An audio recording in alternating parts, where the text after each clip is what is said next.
공동으로 휴거되어 우리 주님을 만날 때 우리는 주님 앞에서 잘했다고 칭찬과 상급을 받게 될 것입니다. 믿음의 경주를 달려가며 사랑하는 우리 주님을 바라보면서 잘 달려가는 자에게 주실 왕관이 있습니다. 잘 달려가는 자에게 주실 왕관이 있습니다. 그 5가지 왕관 중에서 그 첫 번째가 바로 의의 왕관입니다. 지금까지 살아오다 보니까 사람의 인생의 마지막이 아름답게 늙어가는 것은 정말 아름다운 일이라고 생각합니다. 그래서 아름다운 노년기를 위하여 기도하며 사모합니다. 인생의 마무리를 잘할 수 있는 자가 된다는 것은 정말로 중요한 일입니다. 그렇게 되려면 지금 현재 그 준비를 해야 합니다. 야곱의 인생은 험난한 세월이었지만 마지막 노년기의 모습은 아름다웠습니다. 우리의 마지막을 달려갔을 때 우리는 무엇이 기다리고 있습니까? 우리 주님께서 말씀하시는 보상, 상급이 기다리고 있다고 성경은 말씀합니다. 그것을 성경은 왕관이라고 말씀합니다. 바울 사도는 인생의 마라톤이 거의 끝날 무렵에 도달했을 때 이렇게 말했습니다. 디모데후서 4장 6절에서 이제 내가 헌물로 드려질 준비가 되어 있고 나의 떠날 때가 가까이 왔도다. 인생이라고 하는 것은 마라톤과 같습니다. 바울은 자신이 인생의 마라톤 경주가 거의 끝날 무렵에 왔다고 느끼고 있었던 것처럼 보여집니다. 바로 그 시점에서 바울이 아주 유명한 고백을 남깁니다. 디모데후서 4장 7, 8절에 내가 선한 싸움을 싸우고 나의 달려갈 길을 끝마치고 믿음을 지켰으므로 이후로는 나를 위해 의의 왕관이 예비되어 있나니 주 곧 의로우신 심판자께서 그날에 그것을 내게 주실 것이요 내게만 아니라 그분의 나타나심을 사랑하는 모든 자들에게도 주시리라. 나는 이제까지 잘 달려왔고 그리고 나의 믿음을 지켰다고 고백합니다. 그러므로 이제 나를 위하여 주께서 준비하신 의의 왕관이 준비되어 있다는데 그것이 자기만을 위한 것이 아니라 그분의 나타나심을 사모하는 모든 자들에게도 주신다고 말씀합니다. 자, 그렇다면 의의 왕관은 어떤 자가 받는 것입니까? 주님의 나타나심을 사모하는 모든 자, 우리 사랑하는 주님을 기다리는 모든 자들에게 약속하신 것입니다. 여러분은 주님의 나타나심을 사모하고 계십니까? 그렇다면 여러분은 의의 왕관을 받을 수 있을 것입니다. 왕관이라는 말은 그 뜻을 나타내는 단어가 2가지가 있습니다. 하나는 스테파노노스, 스테판이라는 말이 왕관에서 나온 말입니다. 그 다음에 디아데마, 왕이 쓰는 왕관을 말합니다. 디모데후서 4장 8절에서 나오는 왕관이라는 단어는 그리스어 원문에서 스테파노스입니다. 경기의 승리자가 쓰는 것은 바로 스테파노스입니다. 본문의 의의 왕관은 바로 스테파노스입니다. 이것은 디아데마, 왕이 쓴 관이 아니라 모든 유형의 경주에서 승리한 사람들이 쓸 수 있는 왕관을 말합니다. 이 왕관은 모든 그리스도인들에게 약속된 상급입니다. 성경은 많은 왕관들이 있다고 말씀하고 있습니다. 그러나 저와 여러분이 먼저 구해야 할 왕관은 의의 왕관입니다.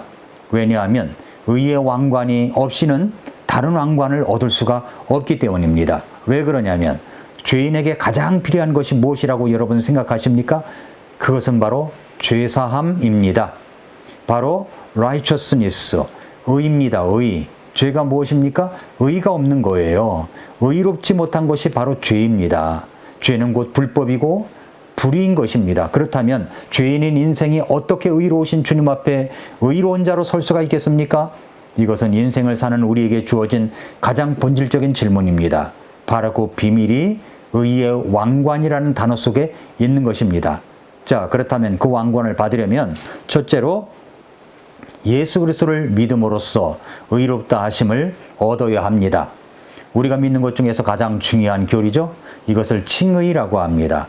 바울은 다마스커스 도상에서 예수님을 자신의 주님과 구세주 곧 그리스도로 만났습니다. 다마스커스로 가던 도상에서 자기가 핍박하던 그 예수님이 구주가 되신다는 사실을 깨닫고 그 예수님을 구주로 만나던 그 순간, 그리고 그분을 주여라고 부르던 그 순간 사실 바울은 의롭다함을 얻었습니다. 그때 바울 사도는 죄인에서 의인으로 신분상의 변화가 생긴 것입니다. 죄인에서 의인으로 변화가 된 거죠. 그래서 바울 사도는 그 경험을 이렇게 말합니다. 고린도후서 5장 17절에서 그러므로 누구든지 그리스도 안에 있으면 그는 새로운 창조물이라 옛 것들은 지나갔으니 보라 모든 것이 새롭게 되었도다. 이제 새로운 창조물, 새로운 존재가 되었습니다. 그 새로운 존재가 되었다고 하는 것이 바로 의인이 되었다고 하는 것입니다. 의인. 이것이 바로 믿음의 근본 교리예요. 성경에 나와 있는 믿음의 근본 교리입니다. 죄인이 어떻게 하나님 앞에 의롭다함을 얻을 수 있습니까? 로마서 5장 1절에서 그러므로 우리가 믿음으로 의롭다고 인정받아 우리 주 예수 그리스도를 통해 하나님과의 화평을 누리는도다.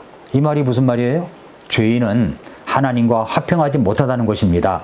다시 말하면 죄인과 하나님을 불화한 관계 속에 있다는 것을 말하는 거죠. 하나님은 거룩하시고 죄를 향해서 진노하시기 때문에 죄인들에게 있어서 죄의 문제가 해결되지 않은 그 상태 속에서는 우리는 본질상 하나님과 불화한 관계 속에 있는 것입니다. 하나님은 거룩하시고 죄를 향해서 진노하시기 때문에 죄인들에게 있어서 죄의 문제가 해결되지 않은 그 상태에서는 우리는 본질상 하나님과 불화의 관계 속에 있는 것입니다. 그래서 로마서 5장 9절에 보면 그러면 이제 우리가 그분의 피로 의롭다고 인정받았으므로 더욱더 그분을 통해 진노로부터 구원을 받으리니. 예수님께서 나를 대신하여 죄를 담당하시고 거룩한 피를 흘리심으로 우리가 받을 진노를 대신 받으셨습니다. 그래서 우리는 그 진노에서 구원받을 수 있는 길이 열린 것입니다. 그것이 무엇입니까? 복음입니다. 복음. 그래서 로마서 5장 10절에서는 이렇게 말씀하시지 않습니까? 이는 우리가 원수였을 때 하나님의 아들의 죽음에 의해 하나님과 화해하게 되었다면 화해하게 된 자로서 더욱더 그분의 생명에 의해 구원을 받을 것이기 때문이라 라고 했습니다. 우리는 예수님으로 말미암아 하나님 앞에 의롭다 하심을 얻었습니다. 우리가 뭘 잘했습니까? 잘한 것은 하나도 없습니다.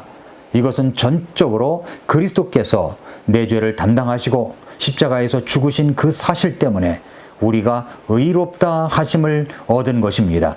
우리가 공로를 세우고 공적을 세운 것이 아닙니다. 우리의 행위와 상관없이 그리스도께서 십자가에서 이루어 놓으신 사실에 기초하고 있는 것입니다. 로마서 3장 23절 24절을 보면은 모든 사람이 죄를 지어 하나님의 영광에 이르지 못하더니 라고 했죠. 그런데 어떻게 되었단 말입니까? 24절에 그리스도 예수 안에 있는 구속을 통해 하나님의 은혜로 값없이 의롭다고 인정받았다 라고 말씀을 하고 있습니다. 하나님의 은혜로 우리는 값없이 의롭다 하심을 얻었습니다. 우리는 아무런 대가도 지불한 일이 없습니다. 전적으로 하나님의 은혜입니다. 여러분은 의인이 되었습니까? 여러분은 의인이 되었습니까? 이렇게 질문하면 갑자기 흔들립니다. 왜 그렇습니까? 자꾸만 자기의 행위가 생각나기 때문입니다. 아닙니다. 우리가 의인이 된 것은 믿음으로 된 것입니다. 이제는 신분상 의인이 된 것입니다. 그렇다면 이제 신분에 맞게 바꾸어 가야 됩니다. 대통령에 당선된 분들을 보십시오. 처음에는 어색합니다. 그러나 점점 대통령답게 되어갑니다. 대통령의 부인, 영부인도 처음에는 어색하지만 시간이 지나면 점점 더 영부인답게 되어갑니다. 저는 영부인 하면 박정희 대통령의 영부인, 유경수 여사를 떠올립니다. 품위와 품격을 갖춘 영부인이었습니다. 누구나 처음에는 어색합니다. 우리도 그렇습니다. 구원받고 처음에는 어색합니다. 그러나 점점 말씀을 듣고 믿음이 자라감으로 점점 더 그리스도인다운 모습으로 변해가는 것입니다. 그것이 첫 번째고요. 의의 왕관을 받으려면 두 번째로 예수 그리스도를 사랑하고 그 주님을 사모함으로 그 길을 걸어가야 됩니다. 의의 길을 걸어가는 방법은 그분을 사랑하는 겁니다. 우리는 믿음으로 의롭다함을 얻었습니다. 이제 우리는 사랑으로 이 길을 걸어가야 됩니다. 우리가 의롭다함을 얻었다면 이제 의로운 인생을 추구해야 마땅합니다. 주님은 산상수훈의 팔복에서 의에 줄이고 목마른 자는 복이 있다고 했습니다. 그렇다면 우리는 의에 줄이고 목말라 합니까? 의에 줄이고 목말라 한다는 것은 구체적으로 무엇을 말하는 것일까요? 어떻게 사는 것을 말하는 것입니까? 성경이 말하는 의는 바로 그 기준이 하나님이십니다. 의의 기준이 하나님이세요. 예레미야 23장 6절을 보면은 그의 날에 유다는 구원을 받고 이스라엘은 안전히 거하리라. 사람들이 그를 부를 때 쓸 그의 이름은 이것이니 곧 주 우리의 의라. 주 곧 우리의 의라. 하나님이 우리의 의가 되십니다. 예수님이 우리의 의가 되십니다. 그러므로 의에 줄이고 목말라 한다는 것은 하나님에 대해서 줄이고 목말라 하는 것입니다. 예수님에 대해서 줄이고 목말라 하는 것을 말합니다. 나를 구원하신 그 예수님, 그리스도를 목이 마르도록 배가 고프도록 사모하는 인생을 살아야 한다는 것은 그리스도를 그렇게 사랑해야 한다는 것입니다. 세 번째로 예수 그리스도를 소망함으로 의의 왕관을 얻게 됩니다. 여러분, 소망한다는 것은 그분을 기다리는 것입니다. 재림을 사모한다는 것입니다. 다시 오실 그분을 기다리는 것을 말합니다. 기다리되 사모하면서 소망하면서 기다리는 것입니다. 기대하면서 기다리는 겁니다. 오늘 말씀 8절에서 사도 바울은 이렇게 고백하죠. 이후로는 나를 위해 의의 왕관이 예비되어 있다고요. 그리고 그것은 자신만을 위해서 준비되어진 것이 아니라 주의 나타나심을 사모하는 모든 자들에게, 모든 그리스도인들에게 동일하게 예비되어 있다고 말씀합니다. 주의 재림을 사모하는 사람에게, 주님의 재림을 소망하는 사람들에게, 어느 날 주님을 얼굴과 얼굴을 맞대고 만날 것을 기대하는 사람들에게 의의 왕관이 주어질 것이라고 말씀합니다. 예수님을 가리켜 사도 바울은 무엇이라고 말씀합니까? 의의 재판장이라고 그랬어요. 의의 재판장. 이후로는 나를 위해 의의 왕관이 예비되어 있나니 주 곧 의로우신 심판자라고 그랬어요. 주 곧 의로우신 심판자께서 그날에 나타나심을 사랑하는 모든 자들에게도 주시리라. 어느 날 우리는 의의 심판자이신 예수님 앞에 서게 됩니다. 우리 모두 다 서게 될 것입니다. 우리 구원받은 사람들에게는 멸망의 심판은 없습니다. 정죄의 심판은 없습니다. 고린도후서 5장 10절 말씀처럼 이는 우리가 반드시 다 그리스도의 심판석 앞에 나타날 것이기 때문이라. 이로써 각 사람이 좋은 것이든 나쁜 것이든 자기가 행한 것에 따라 자기 몸 안에서 이루어진 것들을 받으리라. 심판석, 베마입니다. 베마. 그리스어로 베마라고 하는데 이것은 올림픽이 열릴 때 시상대를 말합니다. 그 심판은 사람을 멸망시키기 위해서 차려진 시상대가 아닙니다. 무슨 심판입니까? 시상을 주기 위한, 상급을 주기 위한 심판석이라고 하는 것입니다. 예수님을 믿어도 열심히 믿은 사람이 있고 적당히 믿은 사람이 있죠. 할 수 있는데도 하지 않은 사람이 있고 할 수 있을 때 하는 사람이 있습니다. 그리고 할 수 없을 때 할 수 없는 사람이 있고 할 수 없을 때 그것을 하는 사람이 있습니다. 그러면 주님께서 심판상 앞에 서실 때 시상대 앞에서 믿어도 열심히 믿은 사람과 적당히 믿은 사람, 게으르고 나태한 사람을 가려내어 주신다는 말씀입니다.